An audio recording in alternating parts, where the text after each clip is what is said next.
Viewed from above, human settlements look as if all is under control and everything seems possible. But closer scrutiny of a South African city like Greater Cape Town clearly shows how apartheid policies have left us with a distorted urban layout where poor communities are marginalized, living on the periphery and often with limited access to the promised bright city lights of urban services that drew them to the city. This film explores sustainable development from a gender and energy perspective.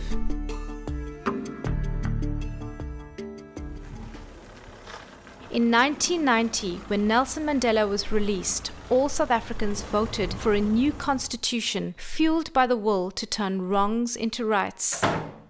What were the privileges of a minority were to become the rights of everyone. The United Nations' 17 Goals for Sustainable Development to transform our world by 2030 include ensuring access to affordable and clean energy for all, climate action, and sustainable cities and communities. South Africa is committed to lowering the country's carbon emissions, to sustainable development, and to reducing poverty and inequality. Much has been done. Government has housed 14 million people. South Africa has been the site of continuous construction. Crucial to socio-economic development, household electrification increased from 36% to 87%, an achievement unprecedented in the world in such a short space of time. From 1994, the department has delivered around 6.8 million households that are connected to grid, and over 120,000 connected using the solar home system. We were to have reached the 100% electrification target 4 years ago, but over the same period, the population has grown by 15 million. Urban growth and migration puts pressure on cities that are spilling over into informal settlements. In 1994, there were 300. Now, close to 5 million people live in over 2,000 informal settlements, more than 3 times the population of Namibia. Our responsibility as a local authority is to provide municipal services to our community. Now, the population growth now sort of outstrips our means and our ability to do that, and there's a customer base that cannot afford that. So even if you build proper stands with houses and stuff like that, they can't move in there. And now we have to take hands to see how do we address this. By 2050, 80% of people will be living in cities. So there's no choice but to shift the way informal settlements and service delivery are seen by all concerned. The evolution of the N2 Gateway project illustrates this point perfectly. Until 2004, when building began on this national priority housing project, 20,000 people lived here in Joe Slovo, in the largest informal settlement in South Africa. In its first phase, the top-down approach from Pretoria excluded both the informal community, which was to be relocated to the outskirts of the city, and the city of Cape Town. Court cases and violent protests ensued. You can't develop policy without the people. You can't conceive of a project for the people without the people. It initially was allocated as social housing band, which is really not RDP, it's one step above RDP where people pay rent. There were 3,000 families living here, so it's a very established township area, great access to employment opportunities, school and shops, so obviously the community didn't want to move. Everything is closed when you're here to Cape Town. So they took it to court. It was decided that it would become RDP space, but because there were 3,000 families living in a very dense space, they couldn't accommodate your typical RDP house, which would be only about 100 square meter plot with a 40 square meter building on it. That also created some problems with the community, so that was a long negotiation process to come to the realization that this type of solution is the only one that was going to work. This is the last section of Phase 3C, and we've cleared significant informal structures in this area. We've established relocation units where families would move to temporarily while the houses are being constructed within Joe Slovo. When they were going to build the houses there, they told us to come and live here on this site, and we have to register for the houses. Then we waited for years to be here. The challenge we have usually is for beneficiaries to clear space for construction. Oh, this is terrible here. These are the people in the informal structures there that refuses to relocate You can't just break down the structure and move it forcibly, otherwise they'll take us to court. And that's why we are delayed in terms of completing the houses. You can come in, you're welcome. A year ago, Deniswa Klaas moved into this duplex in Joe Slovo Phase 3. I come here in Cape Town to looking for work. Then I meet this guy. Then he's married me. Then we're staying a long time by the Woki. I was there by the Woki from 9 years. Deniswa is one of the people who went to court and refused to be rehoused while waiting for her house. That one is mine. This one is for my children, but I must still buy other beds for them. 2 girls. It's enough we're here in this house. The National Department of Human Settlements is rolling out the Breaking New Ground concept. Now what we have here is something a bit different. Sustainable Energy Africa played a pivotal role in advising national government on the energy efficiency interventions for this project. It also lends itself to energy efficiency through shared walls, the insulation in the ceilings that we have, and also the slab that's in the middle separating the 2 levels. So in summer it's about 6 degrees cooler, and in winter it's about on average 3 degrees warmer.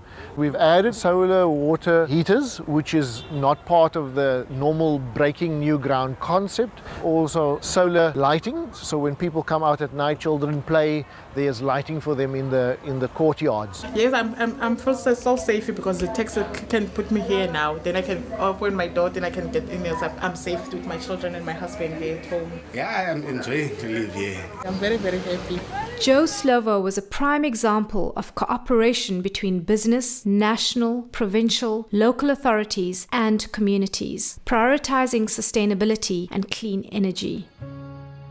Yet, 43% of South Africans are considered energy poor. They do not have access to adequate, reliable, safe and environmentally benign energy.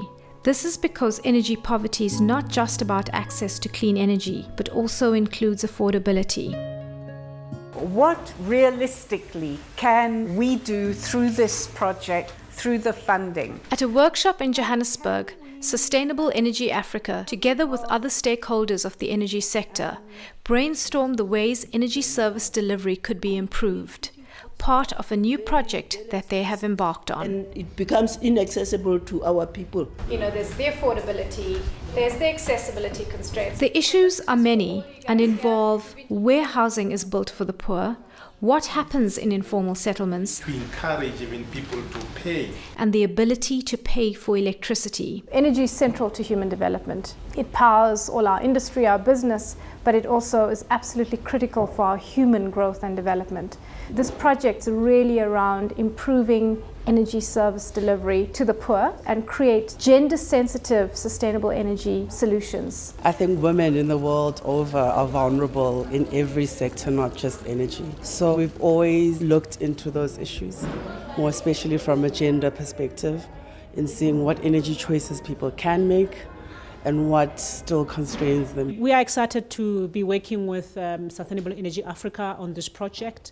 So we're going to be going into communities to understand the challenges and the issues, but also come up with possible solutions. How I've grown up is that women are responsible for cooking, women are responsible for cleaning the household. So we're the primary users and managers of energy in most households. Mostly the women have to provide the energy as you had. So the gender aspect there with a real focus on the women is quite important for us. There's still a lot of ignorance about renewable, safe energy. But what is dangerous, there are the illegal connections. Illegal connections makes the network collapse in that neighborhood. So the people who are staying in formal properties, who are paying their municipal accounts, are suffering as a consequence of this huge extraction of power from the grid. You find households, the poorest of the poor, but they are not benefiting from that policy. I'm just wondering how we can include school kids and really use formal schools as one of our mode of awareness creation. That comes back to communication, because what are the constraints the city is under in order to roll out free basic electricity, to start bridging those gaps? Tian.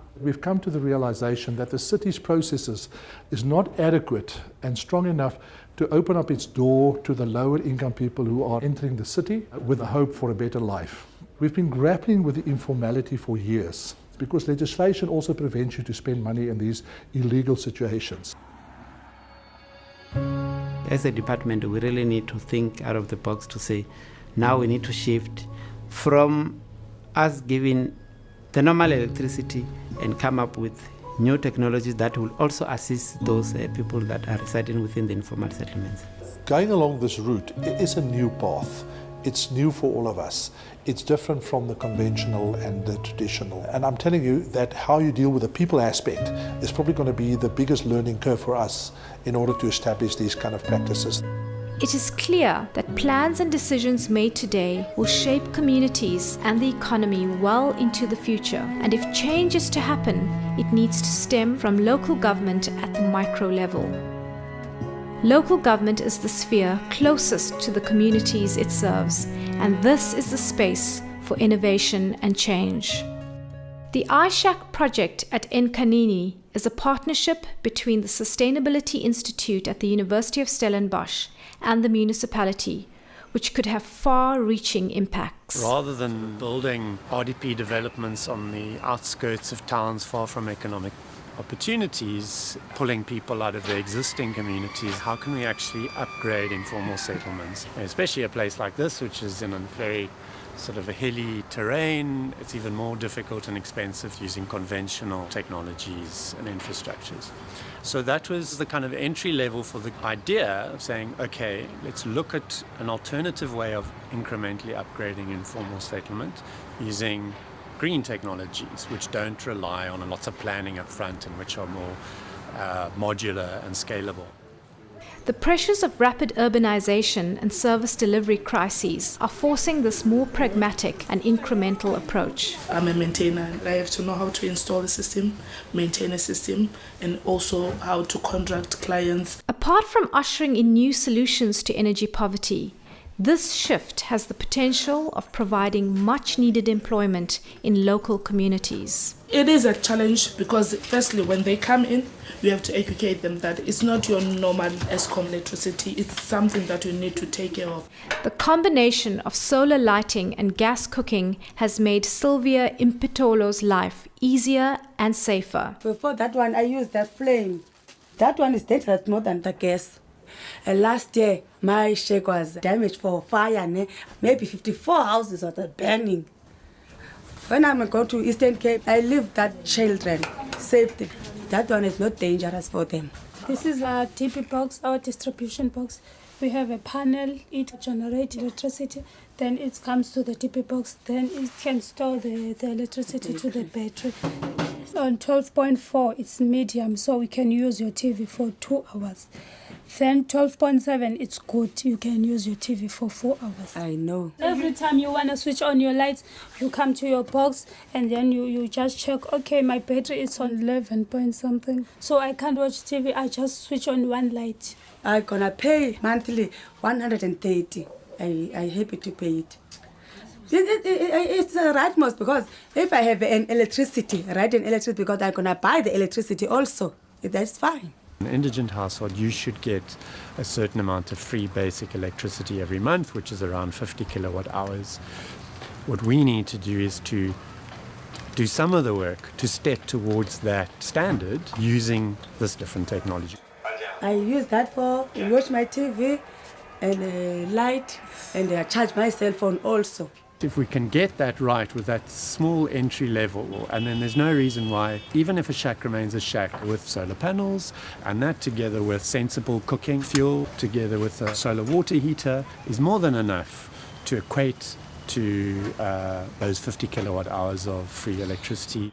So you want to encourage that awareness in the community to say that energy is not only about coal and electricity that is gridded, no, but there are also other types that exist and that can also give you the same type of energy that you need for your day-to-day services. Looking at energy poverty from the ground up, women experience it at close quarters as they are usually responsible for cooking, heating, and looking after children in zones of high criminality. When it's dark, the gangsters come right in my house, but now the light is there in my camera inside and the outside also. It's fine for me, that one, because I see the gangsters coming from that side and that side. Obviously, there are responsibilities that we expect from the municipality to make sure that they are lighting up the community and that people have access to electricity and that we can curb the scourge of violence against women and children.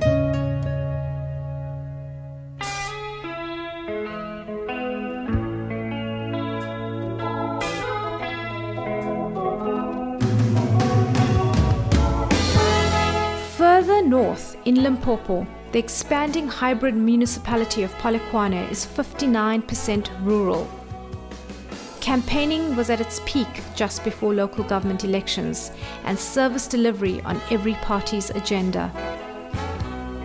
Growing up, I was raised by a grandmother staying in a rural area, so we had no access to potable water, no electricity. So I think the struggles that women go through in making sure that they create proper livelihood for their children and their husband, I've had a very direct experience to it. I mean, development and energy are so intertwined.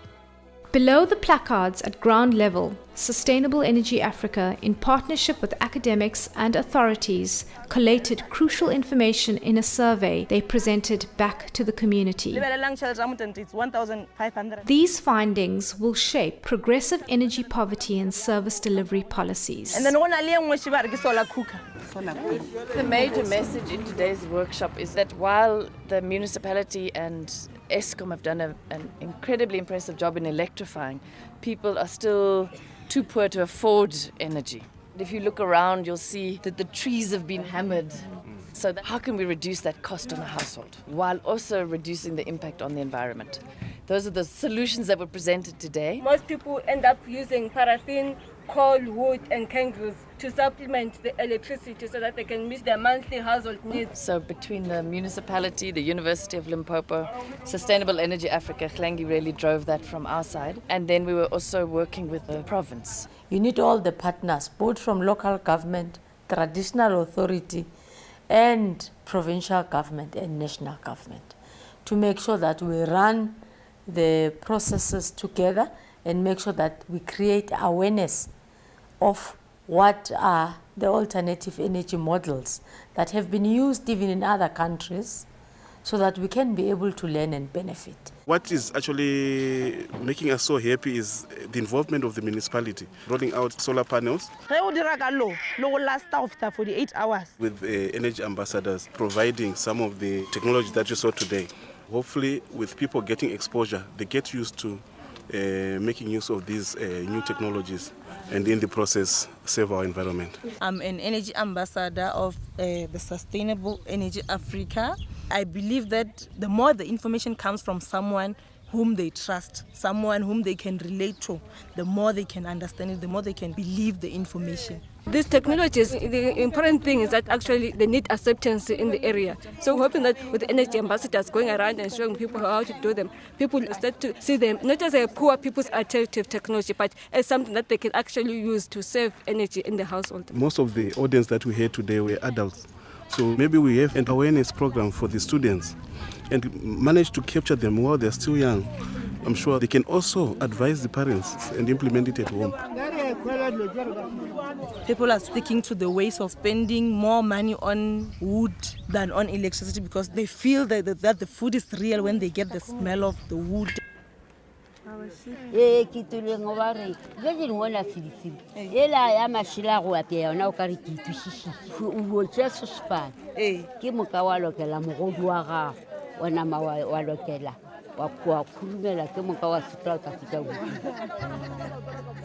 For a woman to prepare just one meal, she spends over 5-6 hours walking to the field and coming back.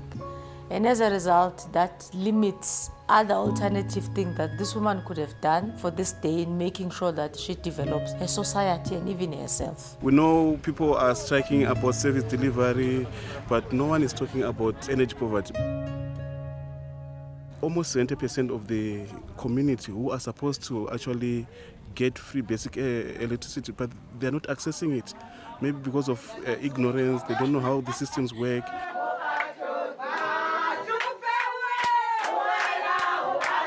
Now that we have explained to our people that there are alternatives, we can't just fold our arms and say, yeah, we told them about the alternatives. The use of the energy ambassadors mean the message is coming directly from people from within the community. And they've been testing the technologies, they've been engaging with them hands-on. We're hoping that with time, we will have more and more women actually participating and mentoring other women so that they can be able to bring, that type of energy closer to the community.